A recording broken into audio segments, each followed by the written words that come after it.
আজকে যে কথাটা বলবো, যে দলটা নিয়ে আজকে পর্যালোচনা করব, যে দলটা নিয়ে আজকে কথা বলবো, সেই দলটার নাম হচ্ছে সিপিএম, কমরেডদের দল। তো এই দলটি এমনি একটা দল, 34টা বছর এরা এই বাংলায় রাজত্ব করেছে, 34টা বছর রাজত্ব করেছিল এই দলটি শুধু মানুষকে টুপি পরিয়ে, মানুষকে ভুল বুঝিয়ে, মানুষের ব্রেন ওয়াশ করে এরা এই দলটা করেছিল। সিপিএম 34টা বছর এই বাংলায় রাজত্ব করেছে কিছু না দিয়ে, মানুষকে কিছু না দিয়ে যে 34টা বছর রাজত্ব করা যায়, সেটা সিপিএম গোটা ভারতবর্ষ, পৃথিবী বুকে দেখিয়ে দিয়েছিল এটাও পারা যায়। শুধু মানুষকে ভুল বুঝিয়ে, মানুষকে ব্রেনকে অচল করে দিয়ে তাদেরকে ভোটটা কি করে করা যায় সেটা সিপিএম দেখিয়ে দিয়েছিল। এখানে শেষ নয়, মানুষকে ভুল বুঝিয়েছিল, তার সঙ্গে কোটো নাড়িয়ে এরা ভোট করেছে।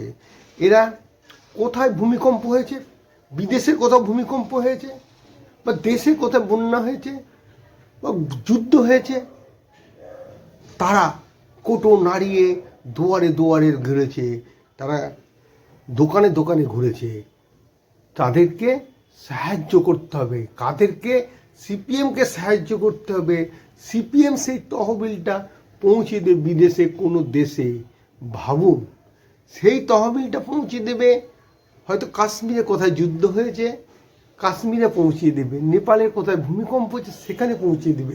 এইভাবে তারা মানুষকে ভুল বুঝিয়ে বুঝিয়ে এইভাবে টাকা, কোটি কোটি টাকা ইনকাম করেছে। তাই আরও অনেক যারা সিপিএম যেটা করতে পেরেছে, এই প্রজন্মে কোনো রাজনৈতিক দল কিন্তু করতে পারেনি বা পারবেও না।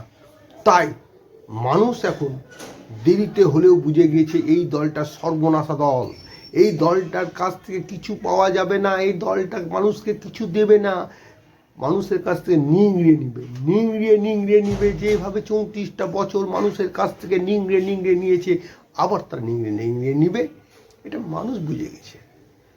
তাই মানুষ এদেরকে রিজেক্ট করেছে, এদেরকে আইসিইউতে পাঠিয়ে দিয়েছে।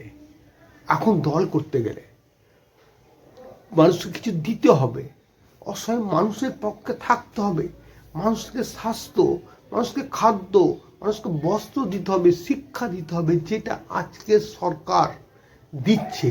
সিপিএম কিন্তু কোনো দিনও দেয়নি, খাদ্য দেয়নি, বস্ত্র দেয়নি, স্বাস্থ্য দেয়নি, গৃহ দেয়নি। সিপিএম শুধু নিয়ে গিয়েছে 34টা বছর ধরে। তাই আজকে এই দলটা ডাইনোসরের দলে পরিণত হয়েছে।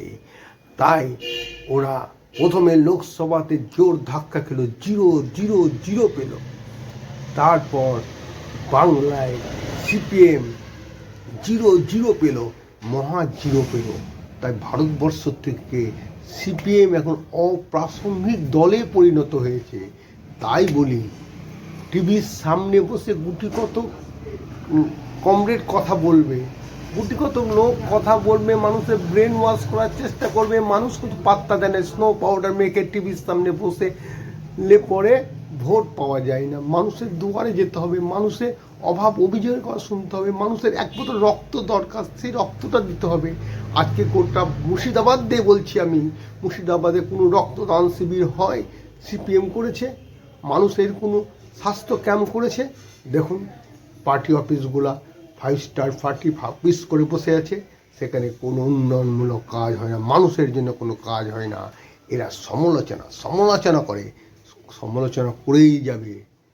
কথাই বলে না, দেখবে আর লুচির মতন ফুলবে। সিপিএমের হালু তাই, এরা এবারও শূন্য পাবে, 2026-এ এবারও শূন্য পাবে। তাই অতি বাম এবারও হয়তো অতি রাম হয়ে না যায়, এটাই মানুষ বলছে, বাংলার মানুষ বলছে। বাম এবার রামের দিকে ঝুঁকবে না তো?